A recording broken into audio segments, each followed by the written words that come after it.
ఇక వివరాల్లోకి వెళ్తే కలుషిత ఆహారం కారణంగా అస్వస్థతకు గురైన ఏలేశ్వరం డాక్టర్ బిఆర్ అంబేద్కర్ గురుకుల పాఠశాల విద్యార్థుల ఆరోగ్య పరిస్థితి కుదుటపడి సురక్షితంగా ఉన్నారని జిల్లా కలెక్టర్ షాన్ మోహన్ సగిలి అన్నారు. మంగళవారం కలుషిత ఆహారం కారణంగా అస్వస్థతకు గురైన ఏలేశ్వరం డాక్టర్ బిఆర్ అంబేద్కర్ గురుకుల బాలికల పాఠశాల విద్యార్థినులను జిల్లా కలెక్టర్ షాన్ మోహన్ ప్రత్తిపాడు శాసనసభ్యురాలు వరుపుల సత్యప్రభతో కలిసి పరామర్శించారు.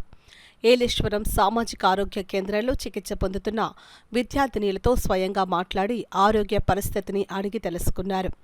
విద్యార్థుల ఆరోగ్య పరిరక్షణకు అందిస్తున్న చర్యలను వైద్యులను అడిగి తెలుసుకున్నారు. అనంతరం ఏలేశ్వరం మున్సిపాలిటీ పరిధిలో ఉన్న ఆంధ్రప్రదేశ్ సాంఘిక సంక్షేమ శాఖ డాక్టర్ బిఆర్ అంబేద్కర్ గురుకుల పాఠశాల, కళాశాల వసతి గృహం వద్ద తాగునీరు, భోజనశాల, వంటగది, ఇతర పరిసర ప్రాంతాలను గురుకుల పాఠశాల అధికారులు, వైద్య ఆరోగ్యం, రెవెన్యూ, ఆర్డబ్ల్యూఎస్, ఫుడ్ కంట్రోల్ అధికారులతో కలిసి జిల్లా కలెక్టర్ షాన్ మోహన్, ఎమ్మెల్యే వరుపుల సత్యప్రభ పరిశీలించి కలుషిత ఆహారం కావడానికి కారణాలు, పూర్వాపరాలను విచారించారు. వసతి గృహాల్లో ఇటువంటి సంఘటనలు పునరావృతం కాకుండా పరిశుభ్రత పాటించడంతో పాటు సురక్షిత మంచినీరు అందించాలని అధికారులకు తెలిపారు. ఈ సందర్శనలో జిల్లా కలెక్టర్ వెంట జిల్లా వైద్య ఆరోగ్య శాఖ అధికారి doctor J Narasimhanayak, DCHS doctor Swapna, Yeleswara MPP Gollapalli Narasimhamurthy, commissioner K Sivaprasad, tahsildar RV Venkateswararao, ఇతర వైద్యాధికారులు తదితరులు పాల్గొన్నారు. డిఎంహెచ్ఓ గారు, మేడం స్వప్న మేడం అందరూ రావడం జరిగింది. ప్రతిదీ కూడా మేము మానిటర్ చేస్తున్నాం. తగ్గితే అప్పటి నుంచి కూడా పిల్లలందరూ కూడా ప్రజెంట్ అందరికీ సేఫ్గానే ఉన్నారు.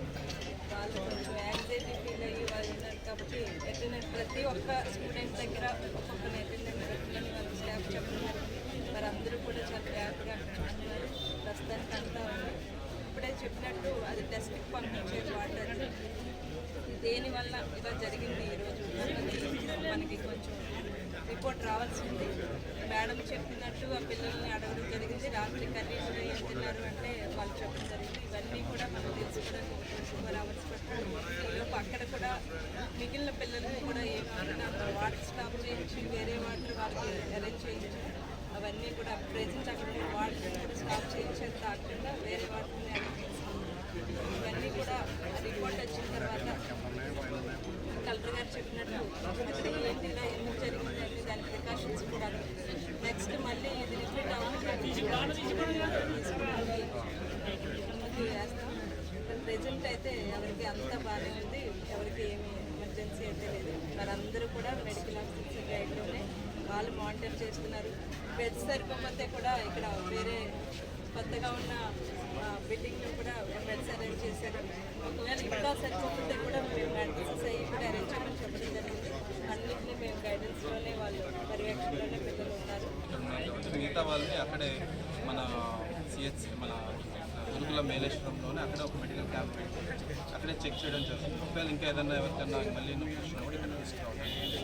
సో ఎంటైర్ డిస్ట్రిక్ట్ అడ్మినిస్ట్రేషన్ ఇక్కడ ఉంది. అండ్ చీఫ్ మినిస్టర్ గారు పర్సనల్గా దీన్ని మానిటర్ చేసేదాకా మాట్లాడి దీనికి సంబంధించి ఏ ఒక్క విద్యార్థికి కానీ ఏ ఒక్క స్టూడెంట్కి కూడా ఎలాంటి హెల్త్ ఇష్యూ రాకుండా చూసుకోవాలని పదే చెప్పడం జరిగింది. దానికి తగ్గట్టుగా గవర్నమెంట్ వైపు నుంచి అన్ని రకాల ఫెసిలిటీస్ చేయడం జరిగింది. ఆల్రెడీ ఇప్పుడు వాటర్ కంటామినేషన్ సంబంధించి టెస్ట్ చేయడం జరిగింది. Water contamination is not there, అంటే అట్లీస్ట్ కెమికల్ కంటామినేషన్ ఏం జరగలేదు అక్కడ. అంటే ఏదైనా కెమికల్స్ అని యాడ్ ఉండడం కానీ ఏదైనా వాటర్లో ఏదైనా సీపేజ్ ఉండదు ఇలాంటివి అయితే ఏం జరగలేదు. అంటే బయలాజికల్ కంటామినేషన్ ఏదన్నా బ్యాక్టీరియా అంటే తెలియాల్సి వస్తుంది. టెస్ట్ పంపించాం. సో ఇట్ టేక్ 24 hours పడుతుంది మనకి టెస్ట్ పంపించాం. సో ప్రైమ్ ఫేసి అక్కడ ఫుడ్ నిన్న నైట్ తిన్న ఫుడ్ గురించి డౌట్స్ వస్తున్నాయి. అంటే పప్పు ప్లస్ క్యాబేజ్ కర్రీ తిన్నది రెగ్యులర్గా రెగ్యులర్గా చేసే వంట సబ్దాన్ని. బట్ నిన్న మరి ఏం జరిగిందో మనకి ఇంకా తెలియాల్సి ఉంది. టెస్ట్ జరుగుతున్నాయి. స్టూల్ శాంపిల్స్ అన్నీ తీసుకొని టెస్ట్ చేస్తే కరెక్ట్గా తెలుస్తుంది. అంతవరకు అయితే పిల్లలకి సపరేట్గా డిఫరెంట్ సోర్స్ నుంచి ఫుడ్ తర్వాత వాటర్ ఇవ్వడం జరుగుతుంది. సో దట్ ఏంటి ఇక్కడ నుంచి వస్తుంది అని తెలిసినంత వరకు కొంత వాళ్ళని మన అబ్జర్వేషన్లో పెట్టుకోవాలి. ఆ తర్వాత మన ఇంటికి పంపించడం జరుగుతుంది. So I again assure, so Honorable Chief Minister Director, in fact Honorable Deputy CM Garu also has inquired about the issue. So all directions మేరకు entire administration is fully geared up and ఎలాంటి issue లేకుండా వీళ్ళందరూ discharge అయిపోతుంది.